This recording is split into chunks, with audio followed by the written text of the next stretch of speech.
Another speaker. Is this one going to be better or worse than the next? You never know. But that's the way our mind operates. And what I'm going to do today is I'm going to make you a promise. Because you've committed to take some time to decide if this is the caliber of speaker that you want to put before your organization. So I'm going to make you a promise that at the end of this presentation, I will have fundamentally shifted the way that you perceive life.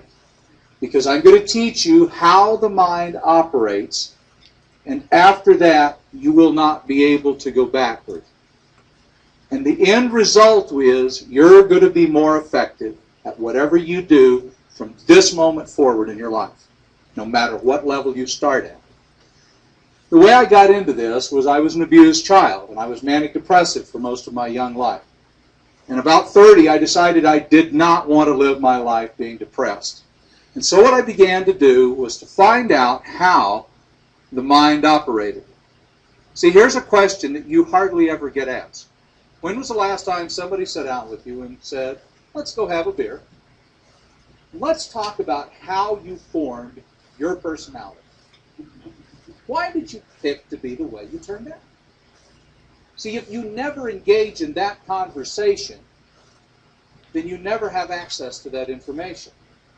And I tell you that if you begin to examine yourself more closely, what you begin to discover is that you relate to other people more clearly because you understand the way they operate. So you're sitting in a chair. You can feel the seat beneath you. You can hear the ambient noise in the room.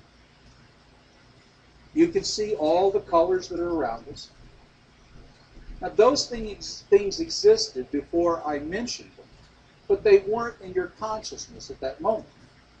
So what I'm going to be doing today is speaking to you on both the conscious and the unconscious level.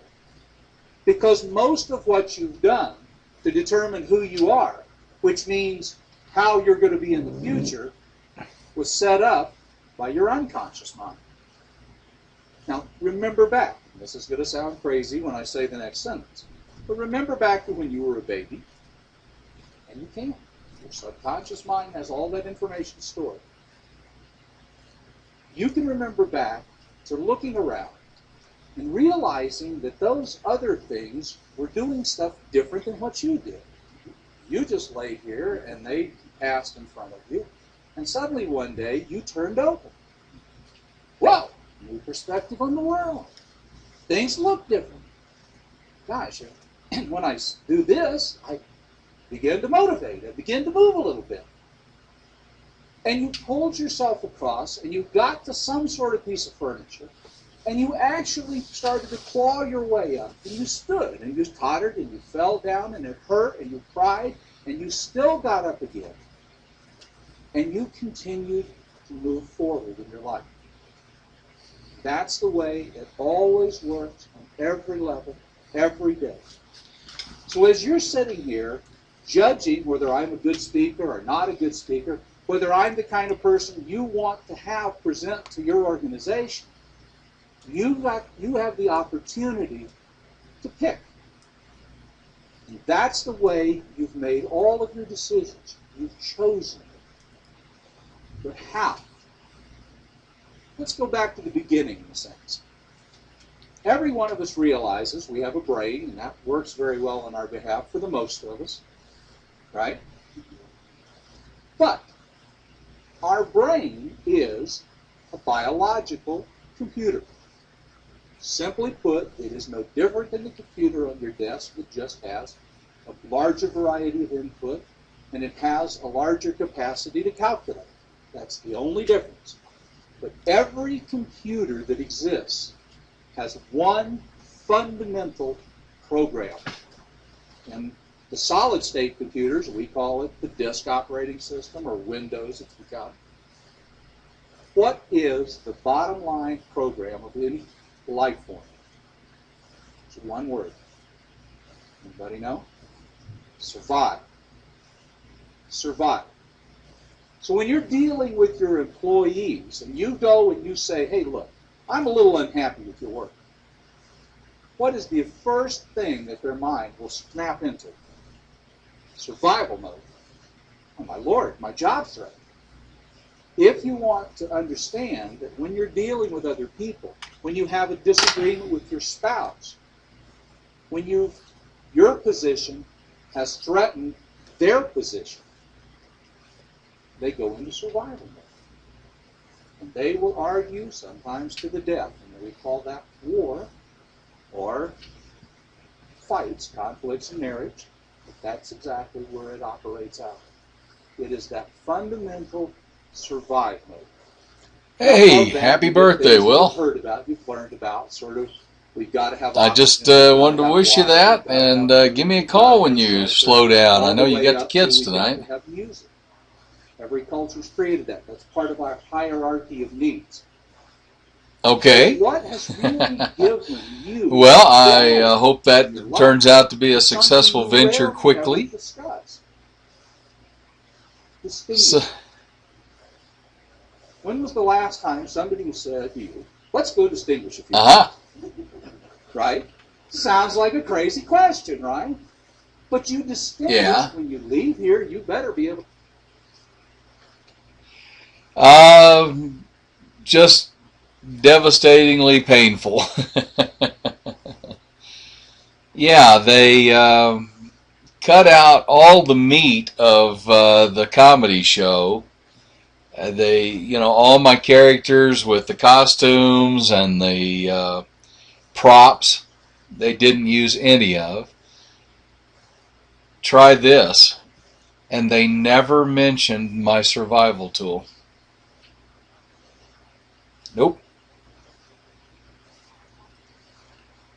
Well, I shouldn't say they didn't mention it. They put it in the TV guide, and there's no reference to it in the show. So I'm kind of bummed, but you know what? That just makes me want to work harder and find other ways to knock their socks off.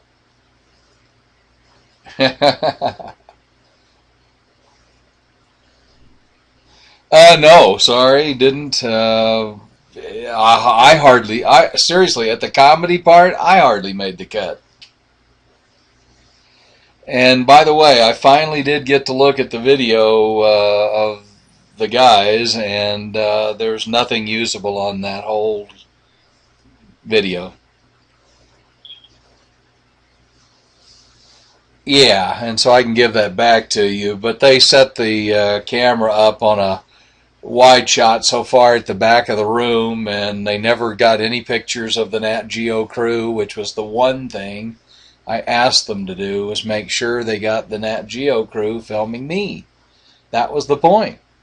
And it's such a wide shot, you can't see anything, and because the auto iris opened up the lens, and I'm up on stage under those hot lights, I look like my head's a glowing egg. So I have nothing on the comedy side. I want to figure out how to film it myself and show people what Nat Geo cut out.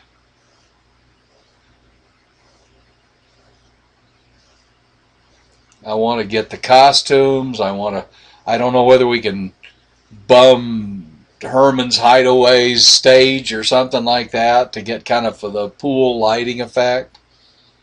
But I'd really, really, really, really, really want to do this right. Now, I've got one other big one that I want to video, and I'd like to talk to you about coming over, is I want to do one on airline security.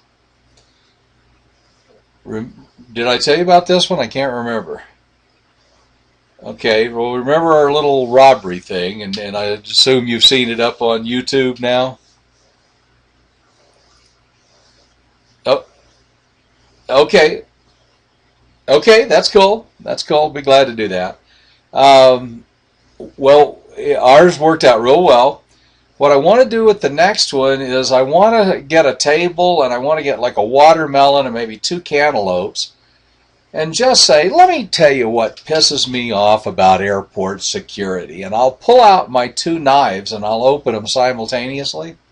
I'm sorry. I should have asked if you have time for the conversation. Okay. So, and I'll say, so, they're going to take these away from me. But you know what really ticks me off? And I'm going to pick up a thing of yarn with 2 crochet needles in them and go, your grandmother can carry this on board. And I'm going to pull the needles out and plunge them into the face, which I'll put on the watermelon. I'll just shove these in the side of the head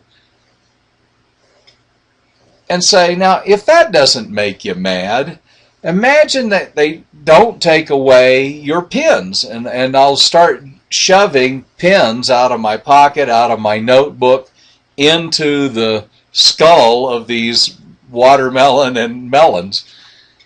And I'll even pull off my necklace and twist it around the melon until the thing pops. And go, now, do you really feel better about security now, airport